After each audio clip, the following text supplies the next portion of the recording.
Welcome back to my channel. Thank you so much for joining wherever you're listening to this broadcast on. I know we're broadcasting right now on 12 different channels, but I want you to know any comments you have today for the entrepreneur we're going to help, or any questions you might have for Ed, who's our entrepreneurial guest today. Feel free to drop them in the comments, and my team is monitoring all the comments, and we will look to help you in any way we can. In addition, when we bring our entrepreneur on, feel free to drop them in the comments, and my team is monitoring all the comments. That's my technical feedback loop working very professionally for me.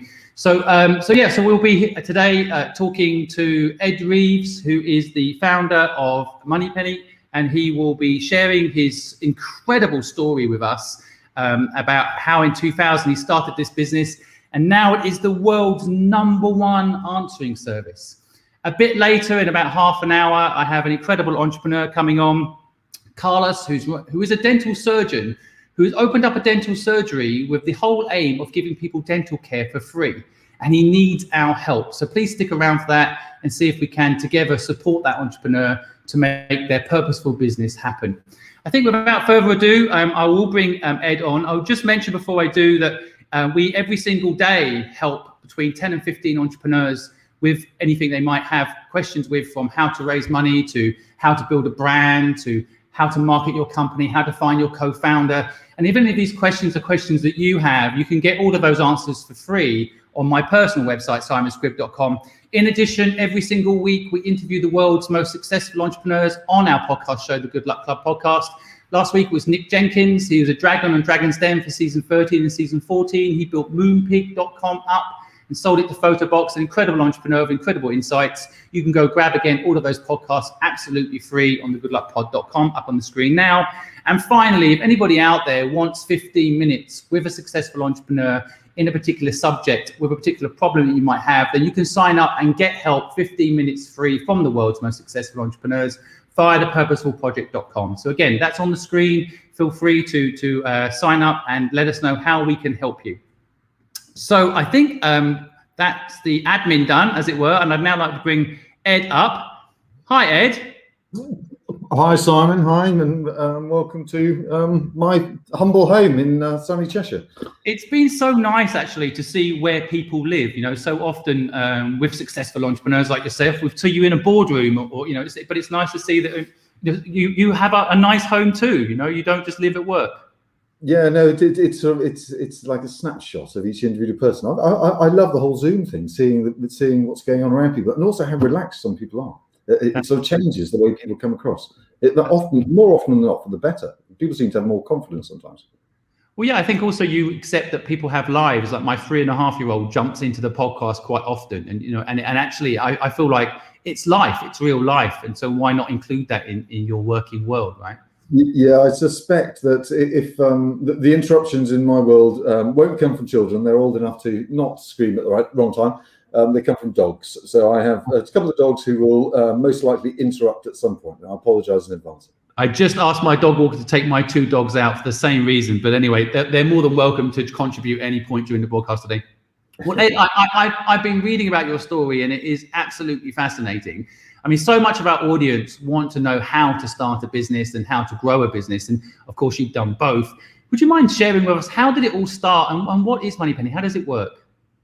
Right, so it started off way back in 2000, and I, at the time, I was spending my life windsurfing various different places around the world, and I realised that I needed to make a bit of money. And so I had a graphics business, took on an answering service, and went away to do some windsurfing whilst that was ticking on the background. And the answering service was there to provide a front for my business to make it look more professional than me sort of sitting in a back bedroom at home.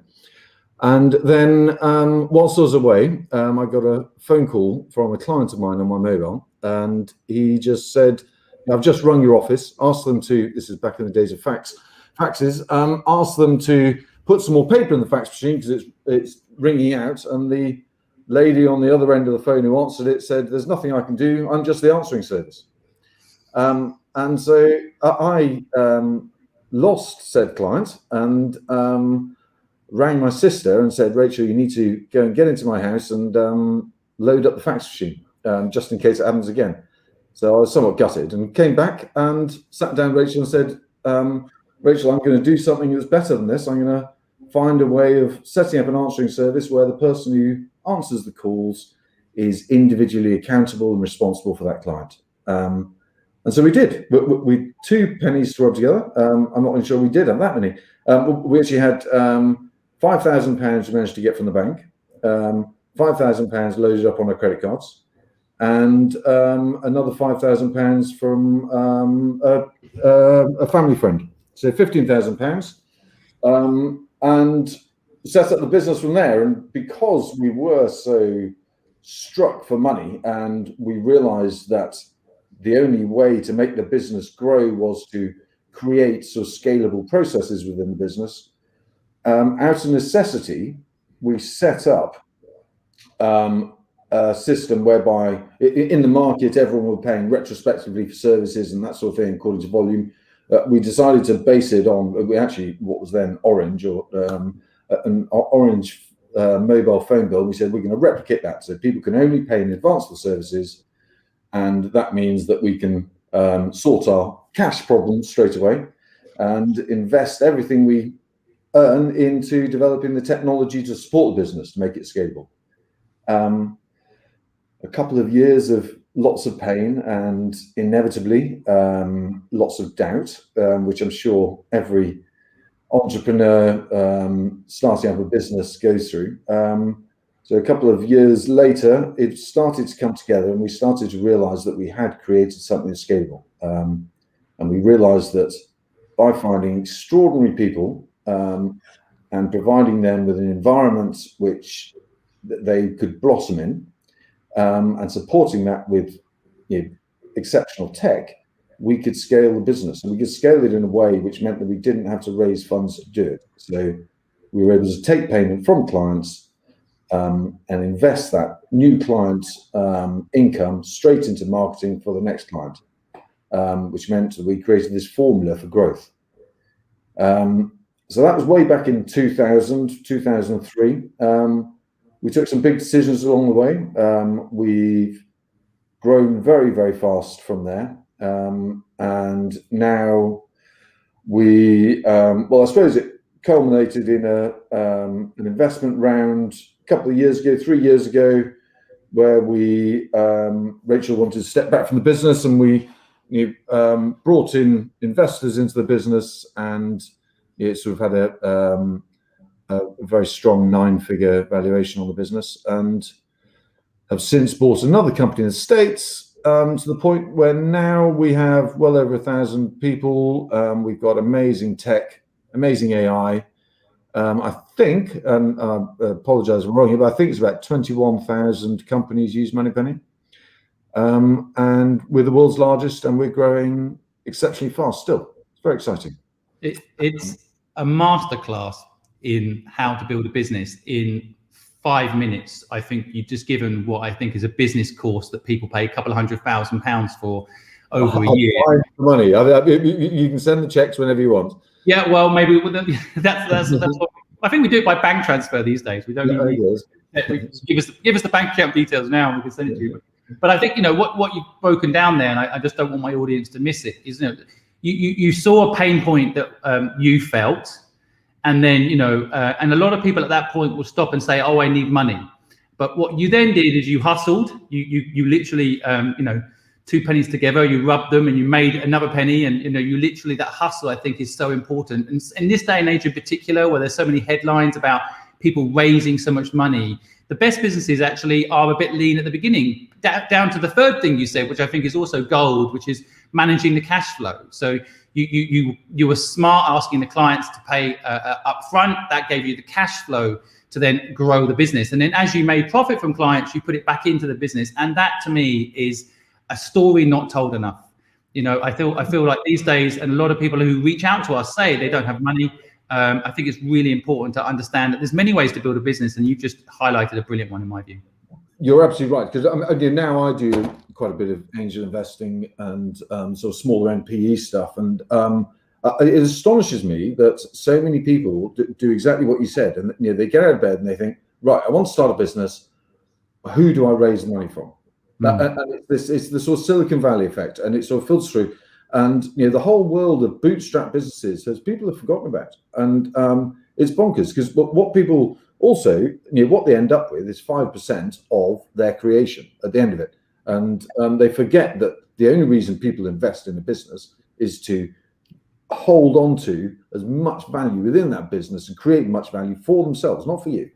And so you end up doing all this work and just sort of handing a lot of it away. And in fact, if you got 5% of a business with where you've got 95% owned by various different equity holders and so on, that's a much, much harder game than having a business which is a 20th of the size and you're totally on it. And people forget that. And so the first hurdle has to be what the product is, what the market is, and how can I achieve it without going and giving away 95%.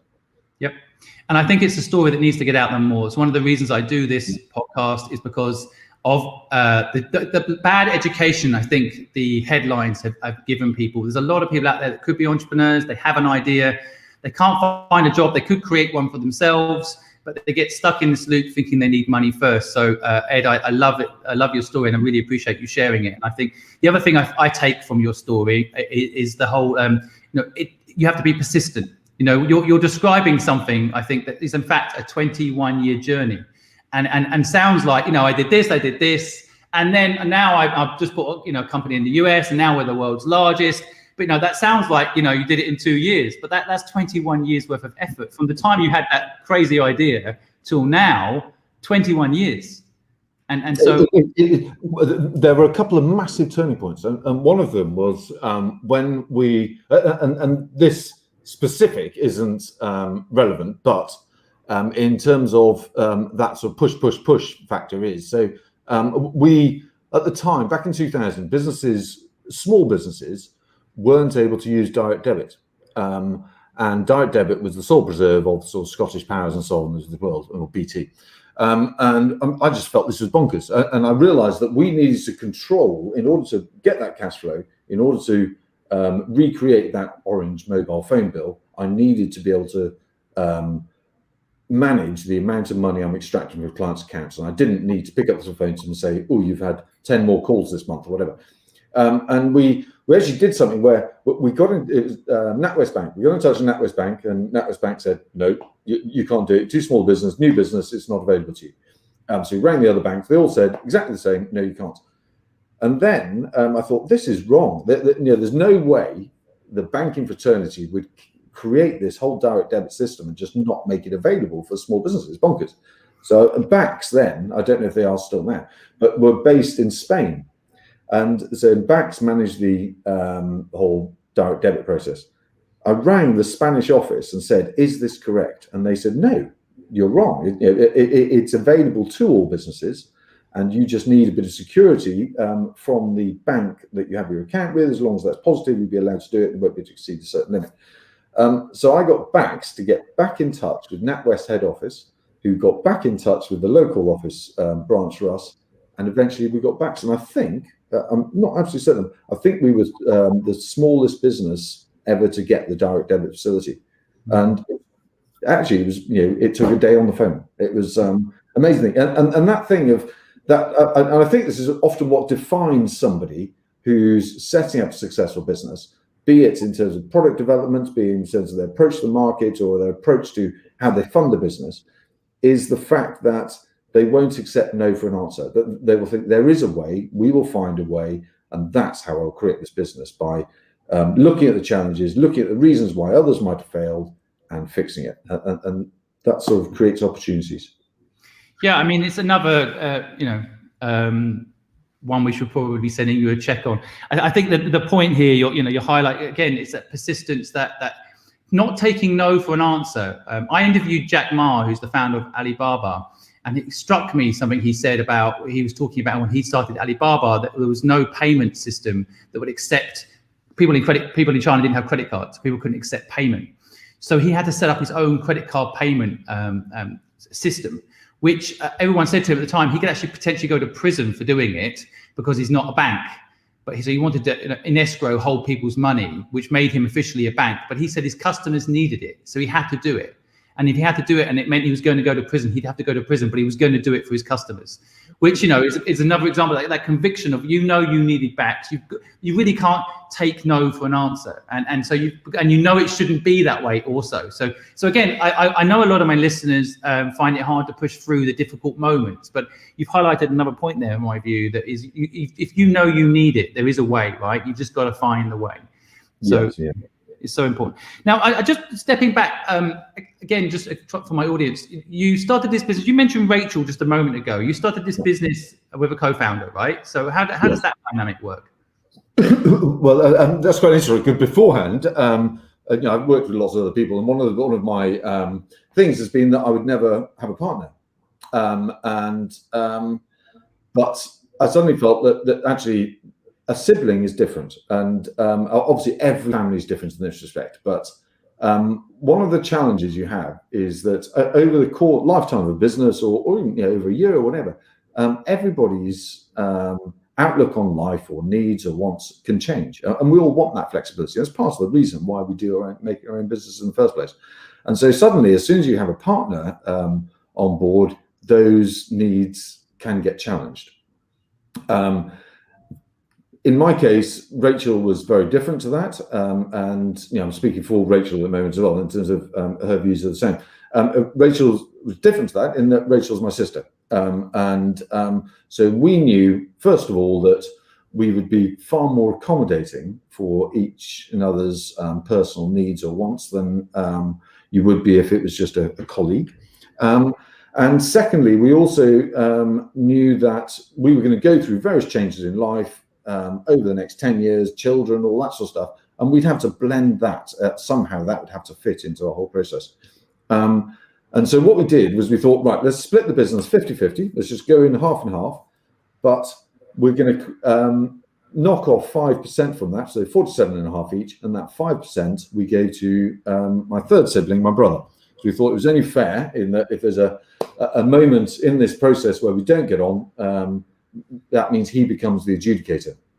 Fortunately, we never called that in, but it was quite a successful 5% handed to Stansbury, but it's worked brilliantly. In fact, to the point where within the first 3 months of setting up the business, and I don't, when I say 2 pennies to rub together earlier on, I'm actually overplaying it. We were less than broke, and within that less than broke period, Rachel got pregnant, and I broke my foot whilst windsurfing. So we were suddenly penniless people trying to set up a business. Neither of us could drive, basically. Rachel was off work having children. And you can imagine, in terms of accommodating each other's needs, it was absolutely tested to the hilt right at the outset. But it's a good thing. And but my takeaway from that is that if you're going to get into bed with somebody, be extremely careful about it. Think about it very, very long and hard beforehand. And in terms of the structure you set up to support that, be that legal documents or, in our case, Thomas, my brother, being involved, make sure that you sit down with whoever your partner is and assume that you fall out.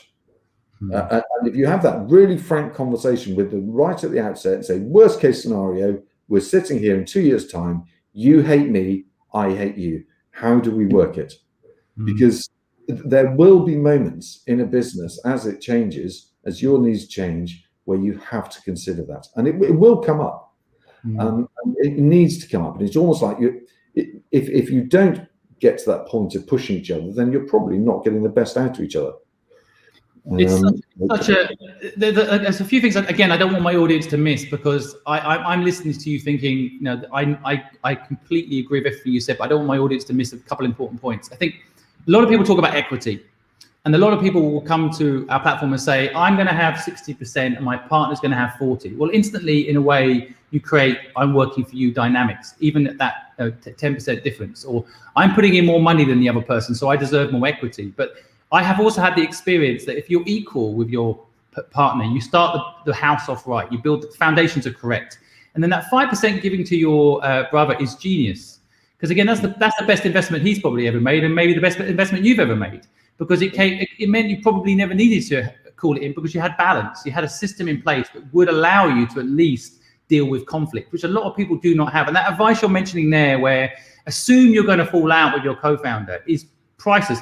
Personally, I wish I'd heard that 15 years ago. I got into partnership with my brother and thought we were never going to fall out. Just, we're brothers. We're always going to be friends, but we did fall out and we never planned for it. And so I think that's just gold advice. And the co-founder dynamic, can I also guess and say Rachel's got a very different job role to you? In terms of the business, in terms of the people aspect, but the nature of what we do is that we employed, and now it's far more mixed, but the majority of the people we employed were sort of fairly young women, and we were, at one point, we were sort of 80% people, girls between sort of 23 and 30, and with that comes a lot of managing that from an HR side of things, and which I'm not very good at. Rachel was fantastic at. And so the people side of the business was very much Rachel's preserve. I was focused more on the marketing, sales, and the tech, really. And the people were so critical to our business that had Rachel not been able to nurture them and really shape that aspect of the business to reflect their needs, we wouldn't have succeeded.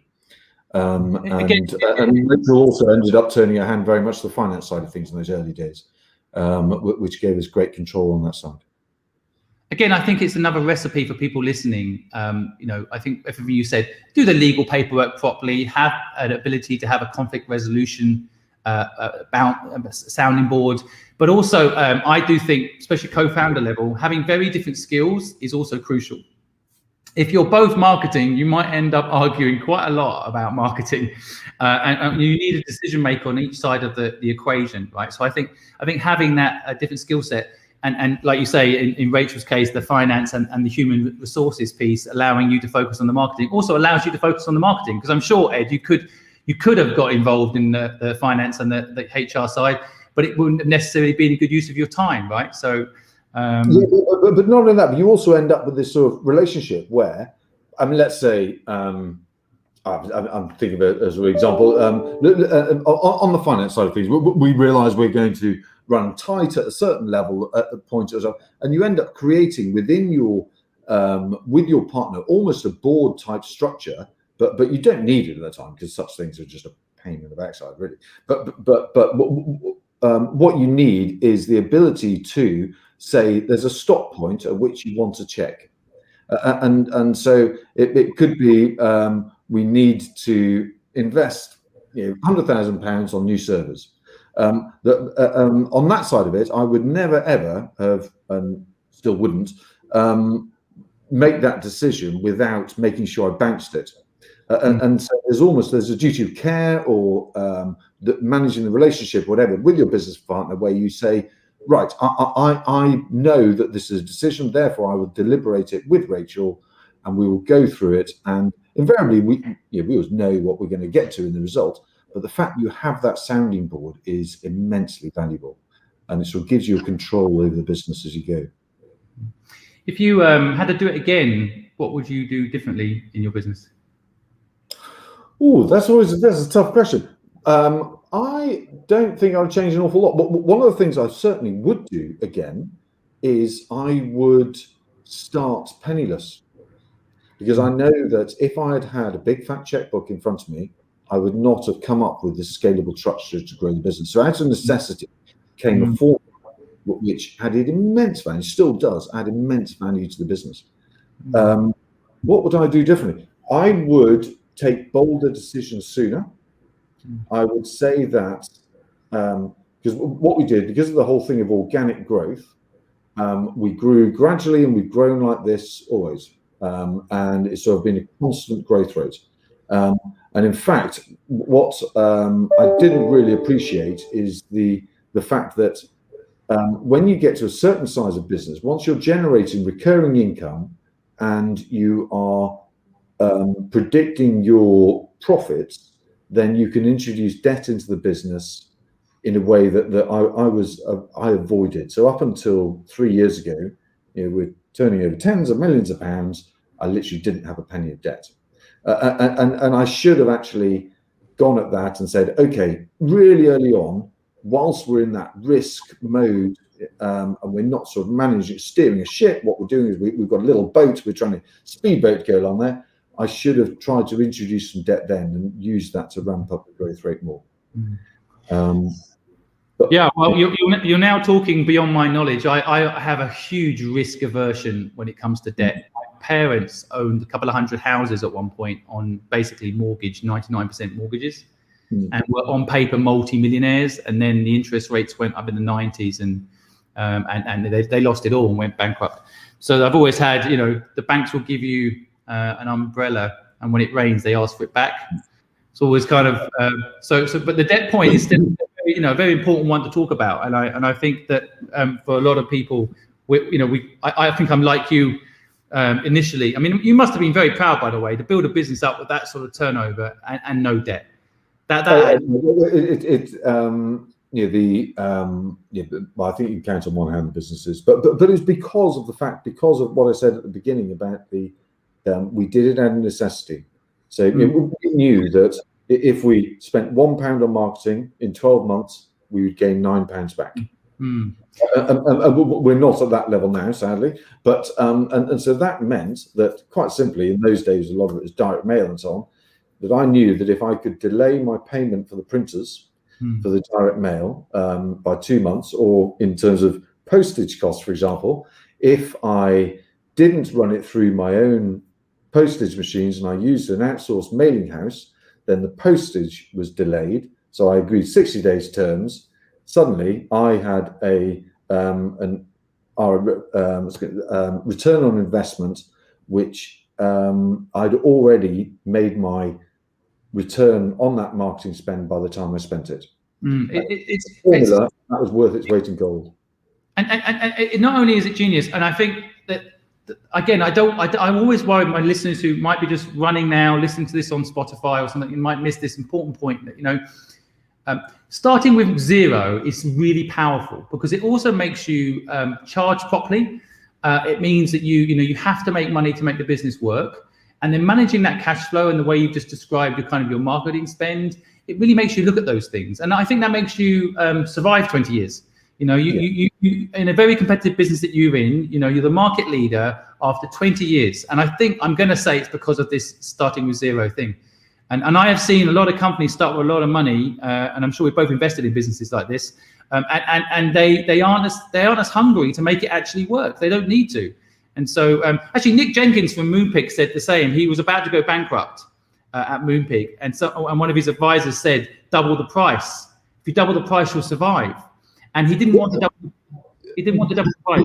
The price doubling thing is amazing. It's amazing how many people forget. So, and this was me as well. I used to have a number of windsurfing businesses, and I used to look at the board. So those, if you had a windsurfing board, it would cost £1,000, and you make 30% margin at best. We would then discount that margin by 10-15%. We discount the board by 10-15%, and we would. So we'd only make £150 on a £1,000 board by the time we'd given away a free bag or whatever. And it was astonishing that it didn't twig to me that actually what I should do is find a way of just of just making an extra 10%, making a 40% margin, not going for the turnover. And turnover is all about flattery, and it just turns around and bites you behind. And you just need to ignore the turnover figure. The only one is the net. And just going through that. It makes it, and again, back to Moneypenny, our day one thing with Moneypenny, this is largely learning from the windsurfing side of things, was that we looked at the market, we looked at the pricing of all the 350, 400 answering services in Britain, we did all the research, and we found the most expensive, and we said, right, we're going to be something like, I can't remember what it was, 20% more than that company. And as soon as you do that, you're in a position, you can drop your prices. It's far easier to drop than it is to increase. But we said that we're going to deliver a quality of service, and to back up the fact, our statement, that we are providing a different level to anybody else, we're going to say, that's why you pay so much more for Moneypenny. And I quite confidently say we hardly lost a single client to a competitor, and we still hardly ever lose anybody to any competitors, purely and simply because we charge more, but we deliver more. I think well, that's a great motto. I think we need to trademark it. It's I think with these things, this is not taught in any of the business courses or any of the things I've gone and researched. This whole thing it was always about being the cheapest and being competitive, which of course is important, but being competitive. I mean, iPhone is not competitive. Let's be honest, right? I mean, there's arguments that it's not even the best phone, right? So I think that a lot of the time, I think I actually made personally one business really succeed because I called Fluid, which I sold to PwC, the accounts company, and the reason it worked was I met a designer who was just genius, and I saw what she was charging, and I said I could add a 0 to that, and she was like, really? Oh, I don't want to lose the client. I like doing the work. I said, just let me negotiate it, and I'll split the difference with you.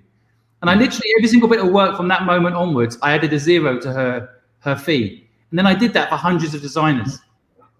Which makes absolute sense. It's that thing. So it's back to that windsurfing thing. If I'd sold half the number of boards at full price, I would have made as much money, and it was cash flow would have been easier. Everything would have been so much simpler.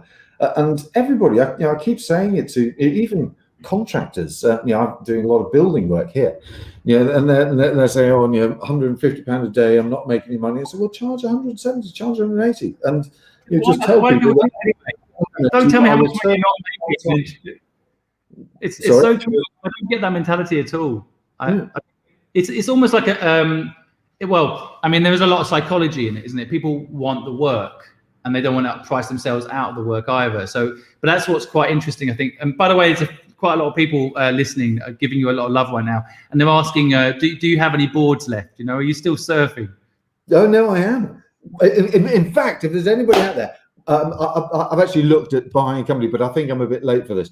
But there's I think that windsurfing, if anybody knows, is the most annoying sport to learn, and you end up bruising yourself from head to toe. And after a month of battling, there's always some little 15-year-old who zips past you and makes you feel this big. I've still got lots of contacts as well. So I've lots of boards, and my wife did various Olympic campaigns and so on. So we're loaded up in windsurfing kit, but it's somewhat last year's news really. The big thing at the moment is wing foiling, which if anybody is out there is interested, it's going to make windsurfing look tiny. And it's wing foiling. Wing foiling. So it basically, there's a hydrofoil on the back of a board that's a lot smaller than a windsurfer.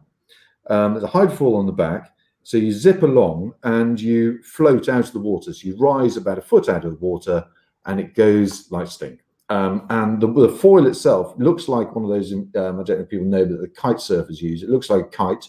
You inflate it, and you stand there and you hold onto a kite, standing on this, what is effectively a surfboard sitting above the water. It's so much quicker to learn, and it's so much fun. And they're going to be everywhere. Every bit of water over this summer and next summer is going to be littered with them. They can't make them fast enough. It's a really exciting new area. We need but I can't find anything to get into it with. But I will do. We should give one away. I want one. I want to try it. But because I've been that person who feels that small when someone goes by you, and you kind of like you lose your enthusiasm.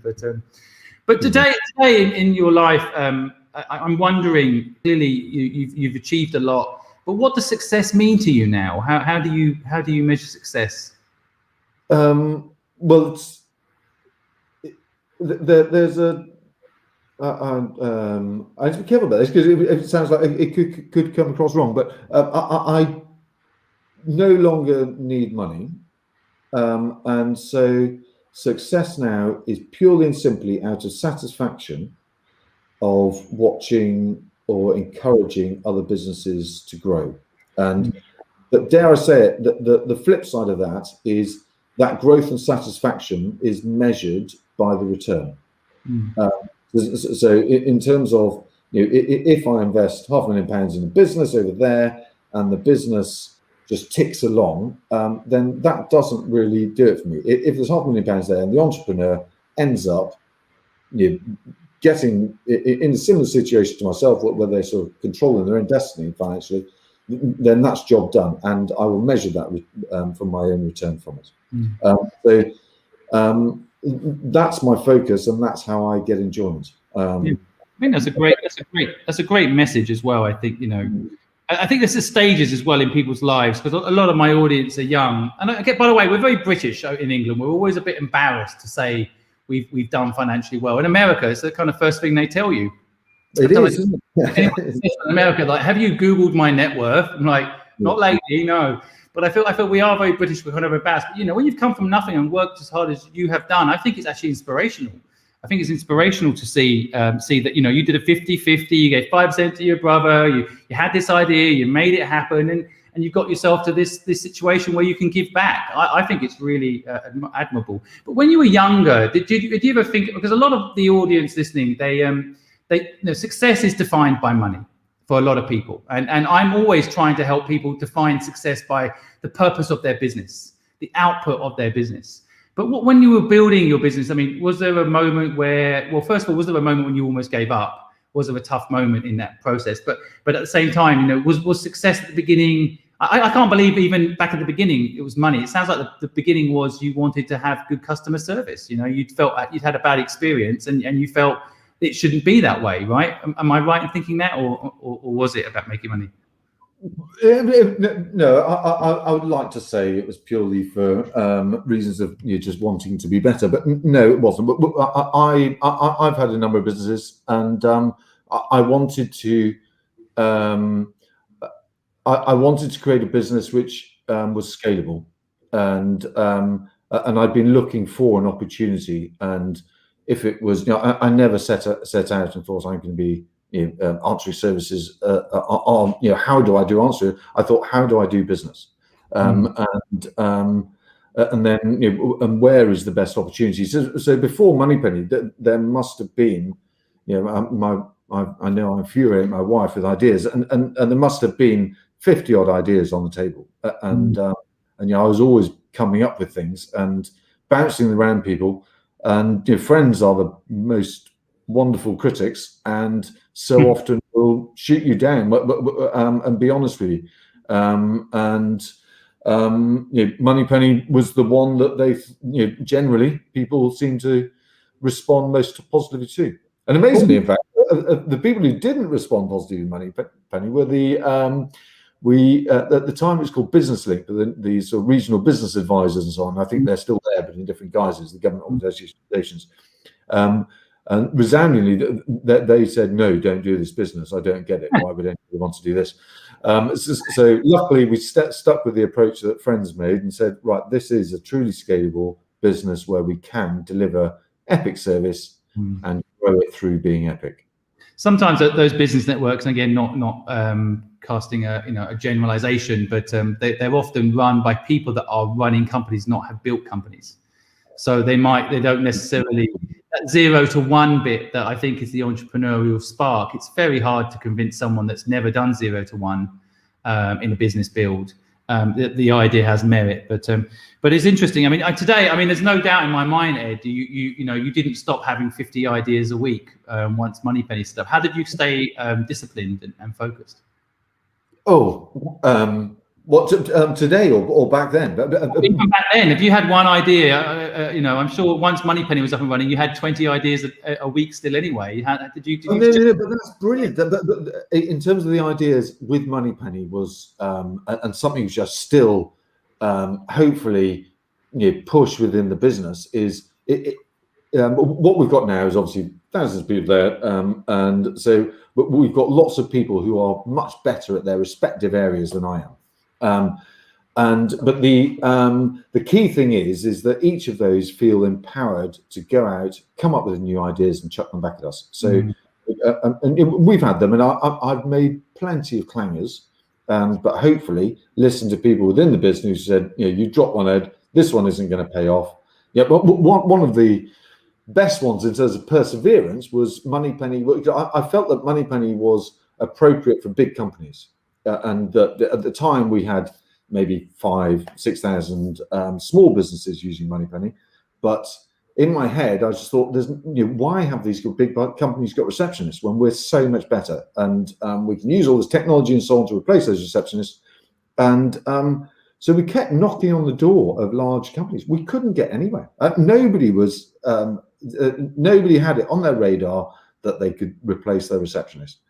And we're talking years and years here. And I don't know if it's millions, certainly many hundreds of thousands of pounds lost on marketing ventures trying to find a way into those big companies. Suddenly, after, let's say, 5 years of trying, we stumble on the recipe to get into them.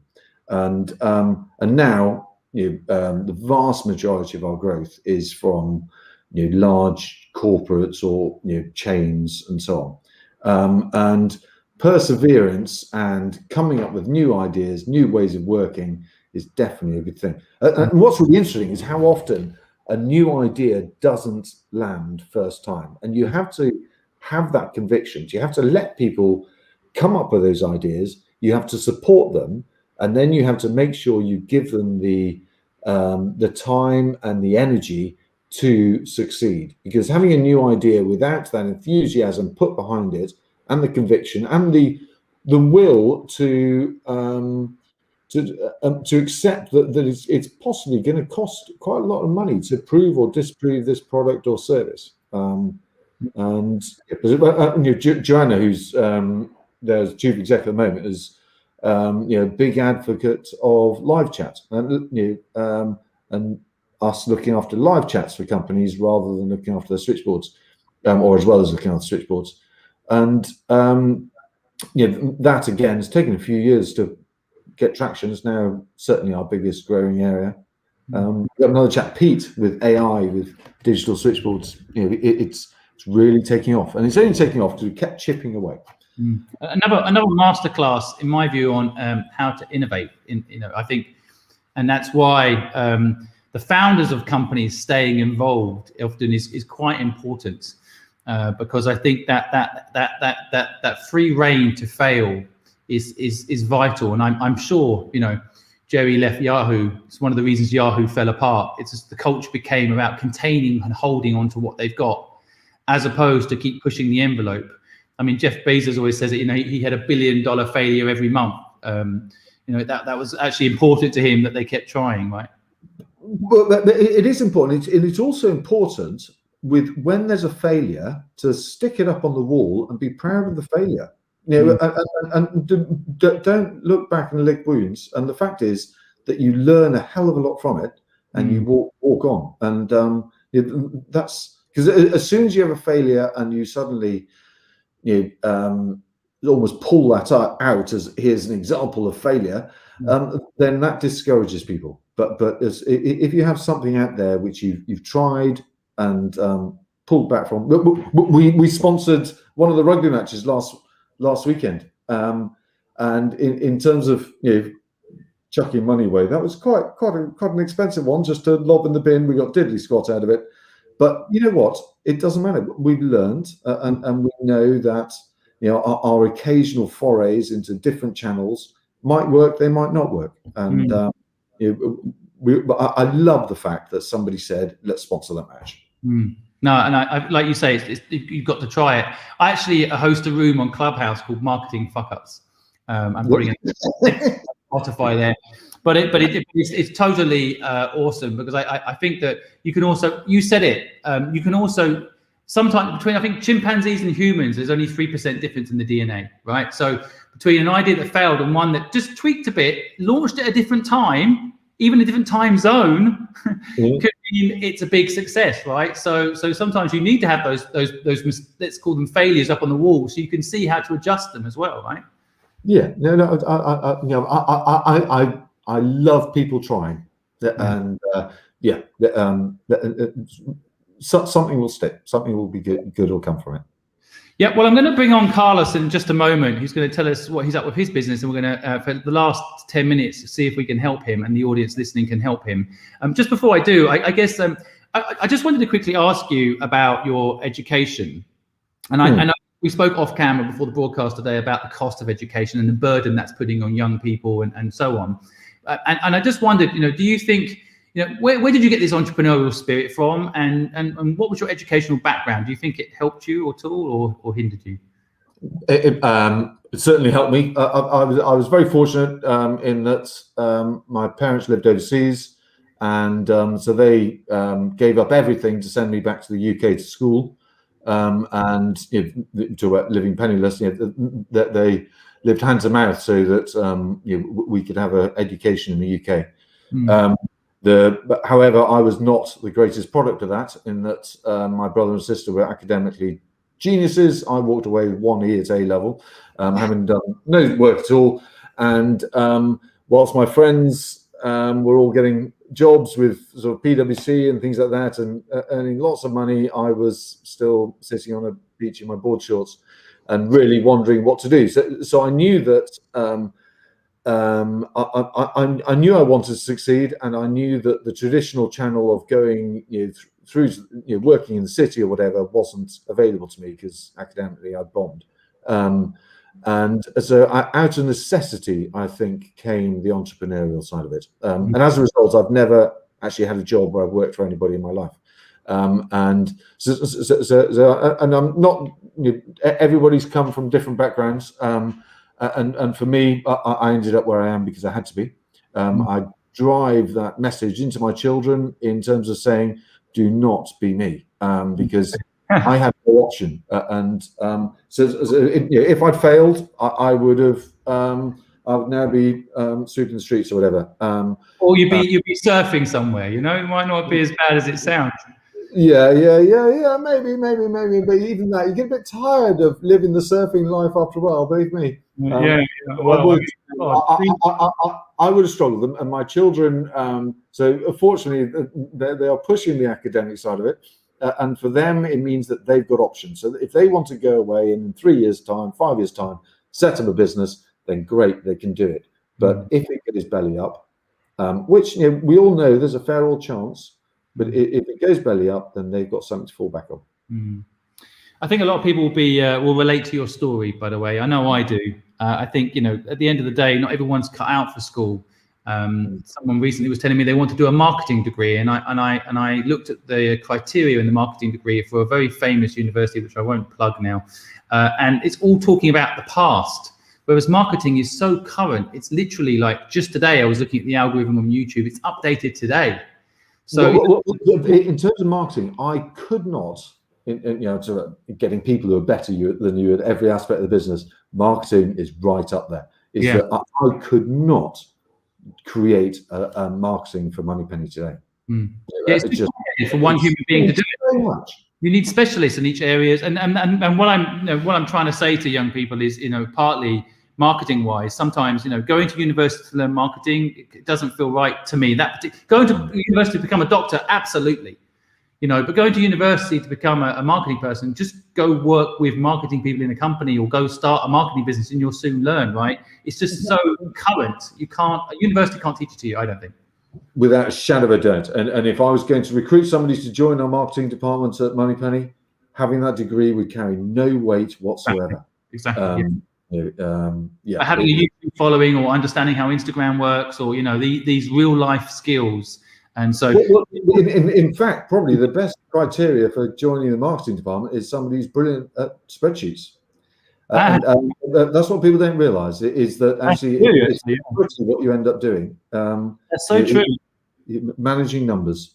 Yeah, it's so true. Actually, I consider myself a marketing person. It's a very broad term, isn't it? But some of the people I have in my organisation, the reason we do good marketing is because they've got it all laid out in spreadsheets, what we do and how we do it and when we do it and why, and that's an underrated skill. But you're also talking there, in my view, about generalists and specialists. I feel like entrepreneurs were quite generalists, right? And as the business scaled, it sounds like you realise bringing specialists to start taking over parts of the business, which again, a lot of people don't do. A lot of our audience also are having trouble scaling their business. And I think that the day that somebody thinks that they are the best person for any particular area of the business is the day the business doesn't scale. Yeah, there's no doubt at all. For anybody to be nearly that arrogant to think that they're the best ones is just bonkers. And be that running the business, be that doing the cleaning or the food or the HR or marketing or whatever.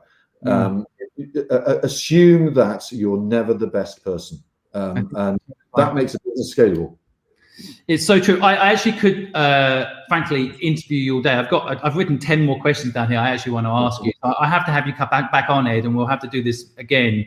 But thank you so much for so many insights. I'm going to bring Carlos on now to share with us. I've not met Carlos before, so it'll be interesting to hear what Carlos has got to say and what he's doing with his business. Carlos, hi, welcome to the podcast. Thank you for joining us today.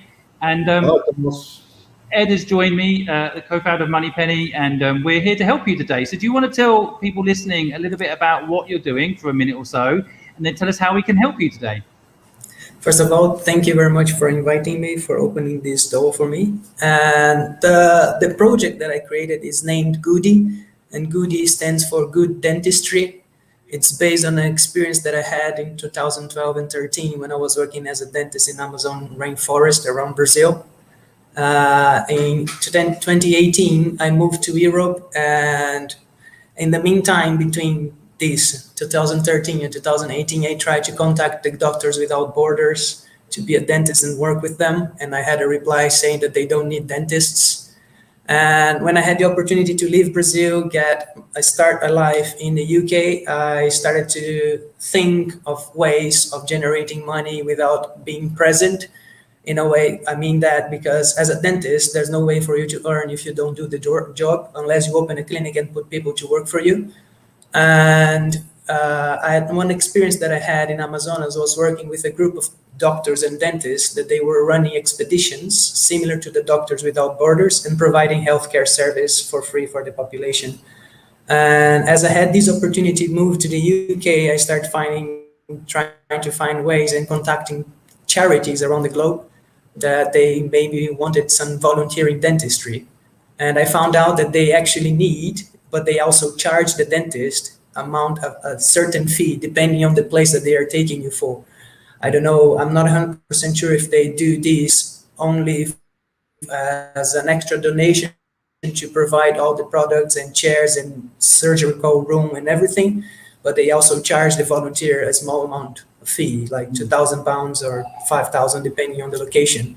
So joining these two ideas and an opportunity that I found to start a business online with network marketing and creating some clothing in websites, I thought that would be a good idea to scale this and fund those volunteers to go for those expeditions. Creating a company to raise funds to pay for the fee of the volunteering service. Instead of the dentist donating his time a week, 2 weeks, a month to do the job and pay for it, they will just go and have at least all the expenses covered. Great initiative, Carlos. And so what do you actually sell to generate the revenue to pay for the volunteers? For now, I created this clothing brand. I created the logo of GoodDy, and I created an online shop with a platform where you can do the designs, and they created an online shop for you, and you just share, and everybody that buys there, they pay you a percentage that you can choose how much you want as profit. And I also found out a company that the name is Enagic, that produce medical technology and for water systems, water filtration systems. And those are the main two things that I have for now. I'm also talking to some colleagues and friends that they provide coaching services for business and for health, and a friend that works with fitness and language to partner up as a GoodDy partner of the company GoodDy, and negotiate with them a percentage of whoever joins their business or buy their services through our website, that they will donate a small percentage of this service back to the project, and I will use this fund to fund the volunteering service. And the last thing that I have now is that I contacted a company that produces some toothpaste, some flosses, mouthwashes, essential oils for healthcare, oral healthcare specifically. And also as a percentage, I have the links and the websites and the products in my page. I created the GoodDy website. and everything that is bought through the links on our website, the company will send us a percentage of the profit as well, as an affiliated. Clever, Carlos. I can relate to it myself too, because I'm helping entrepreneurs for free, and the way I fund it is with my own money and also by getting partners and sponsors on board. So, but I never charge the people I'm helping. I'm quite surprised that volunteers end up having to pay. That's kind of a shock to me. I didn't even know that. But so, what do you need help with right now? Sounds like you're rocking. I mean, it's a really good idea. It sounds like you're trying to monetize. What do you need help with right now? Well, despite having all of these ideas and having the website set, I still don't have anyone that actually, I have one person that invested with me in Enagic, because Enagic is an affiliated company. So everyone who buys a product from me within Enagic start their business as a representative of Enagic. And then you have those team buildings and leveling up and those scaling on commissions.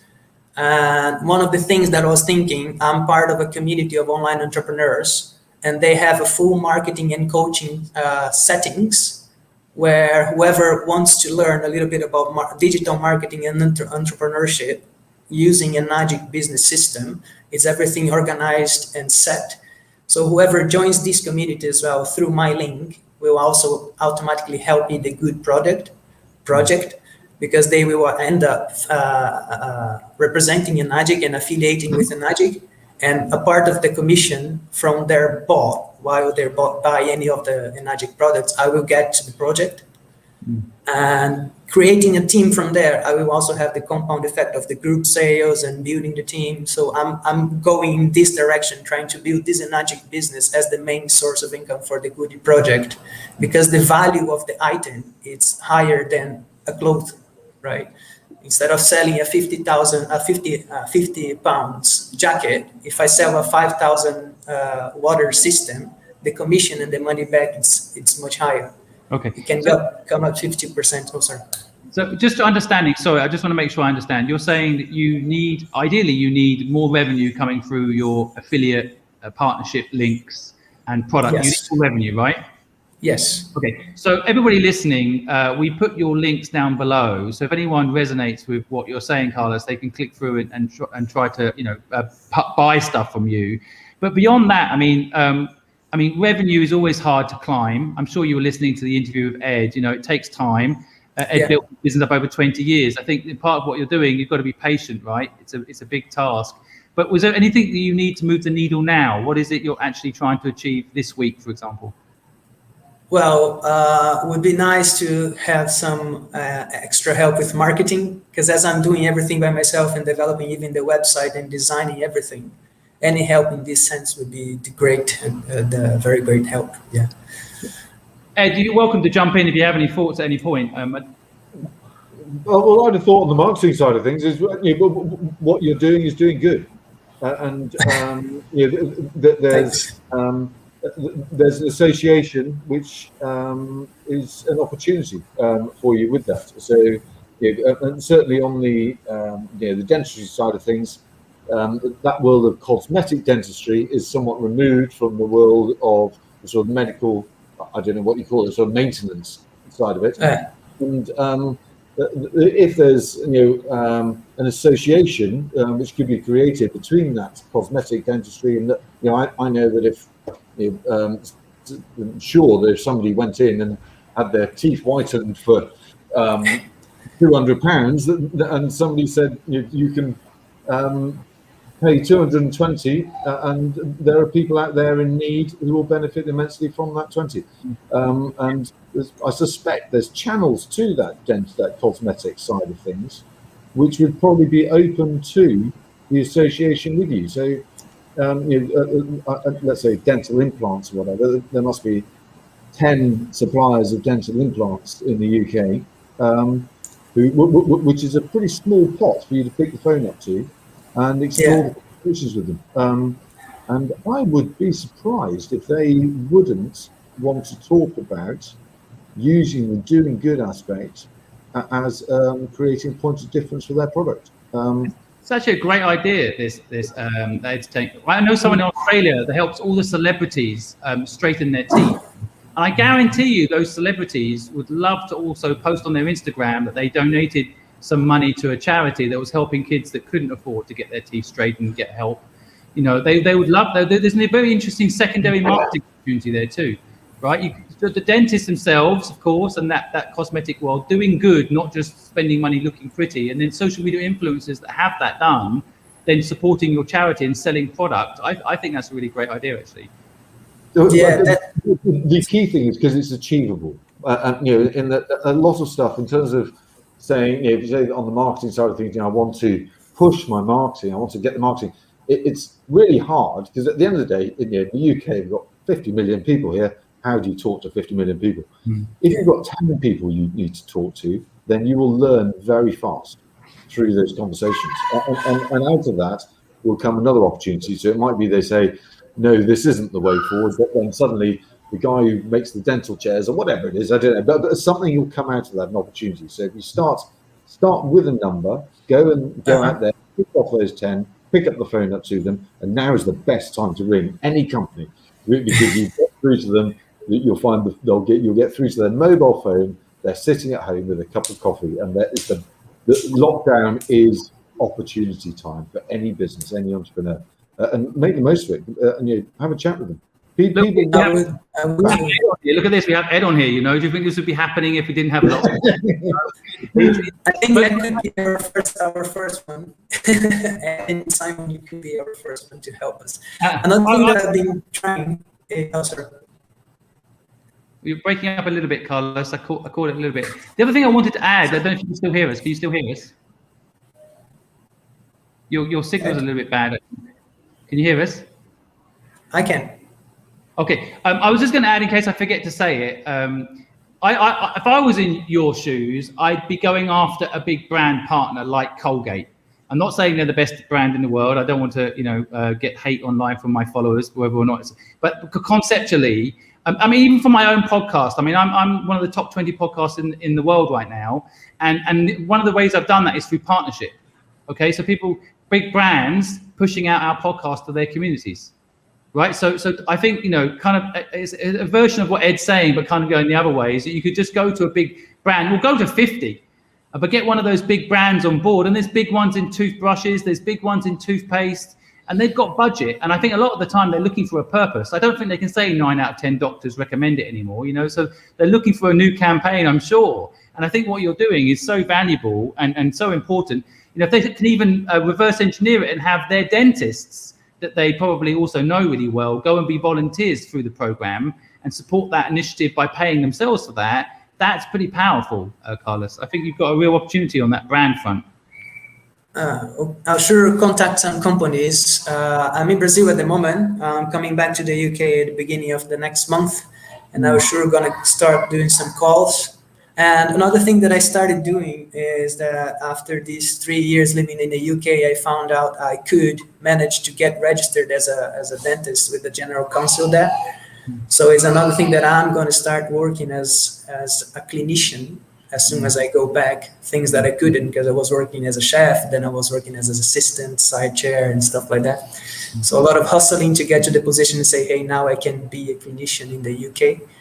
And yeah, it's another thing that I have in mind to also increase my network in the dental field by going to different practices and providing services. And one thing that I was actually thinking as well is to talk to any of the practice owners that once a week or once a month, if possible, all the services that I provide, instead of charging full price of the client, we can do as if a discount of the share of the dentist and offer the patient to donate, the option to donate for the project instead of paying the full charge of the service. So basically we reduce the percentage of the clinician and open the door or the box for the patient to decide if they want to donate and help the project or not. But that's something that I'm going to work when I go back. I'm seeing GoodDy stickers in every single dentist in the UK. Ed was talking about this earlier. I came from nothing. I left home at 15 with nothing, so I don't want to show off suddenly. But I'm living in Belsize Park, and the dentist I go to is a complete rip-off. but I pay it because it's convenient. And if I just had one of my teeth done, £150. If it had been £155, I wouldn't have minded. If they'd added £5 on to go to a cause like yours, I would have not blinked and done it, right? So I think there is a real opportunity there, as Ed said.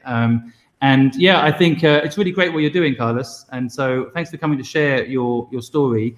And now you're part of our community. You know, you'll be part of our Entrepreneurs Helping Entrepreneurs community. So if there's anything else we can do to help you, do let us know, okay?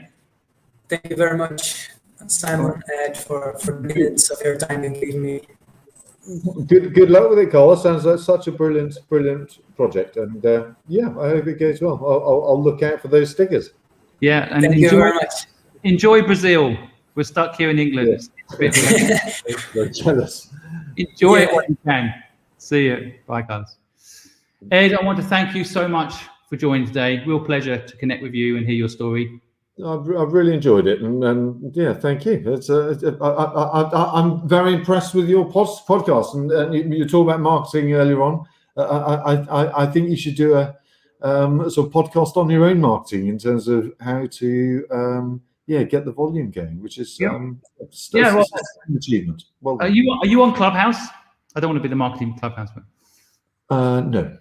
Okay, well, don't go on it. That's all I'm going to say. It's completely addictive. But I'm doing rooms on there around marketing all the time. But there's so many different ways to do it. That's what I love about marketing. I have a very kind of B2C mindset.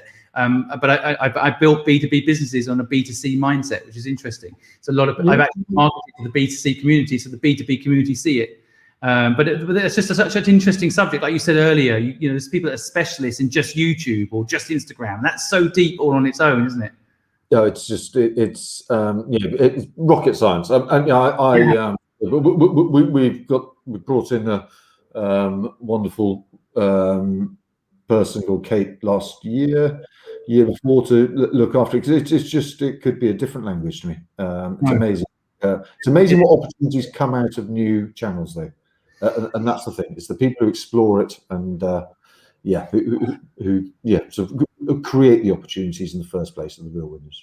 Yeah, great way to end it. But basically, you know, keep taking risk, right? Keep getting back on that surfboard, as it were. Yeah. Ed, thank you again, and I hope to meet you in the real world one day. Thank you for your time.